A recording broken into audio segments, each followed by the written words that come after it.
প্রত্যেককে পবিত্র ঈদ উল আজহার তৃতীয় শুভেচ্ছা। আজকে কলেজ রোড স্থিত তেসাইমিয়া ঈদগাহ ময়দানে আমরা প্রশাসন, মিডিয়া এবং ইলেকট্রিশিয়ান প্রত্যেকের সাহায্যার্থে, এলাকার প্রত্যেক জনগণের সাহায্যার্থে সুষ্ঠু সুন্দরভাবে ঈদ উল আজহার নামাজ আদায় করেছি। এই নামাজ আদায় করতে গিয়ে এত আনন্দ, এত খুশি হয়েছি যে কোনো অসুবিধা, বাধাবিত্তি হয় নাই।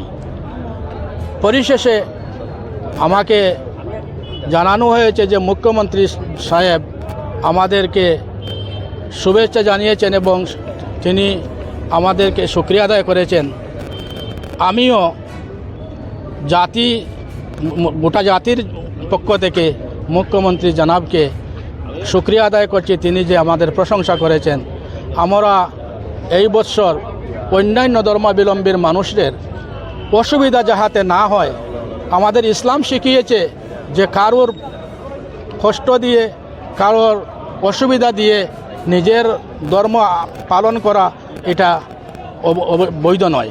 তাই আমরা এই বছর গরু কোরবানি থেকে বিরত হয়ে আমরা প্রত্যেকে বকরি কোরবানি করছি এবং আমি এই ঈদগাহ ময়দান থেকে একটি আরজ করব সরকারকে, যাহাতে সেই গরুকে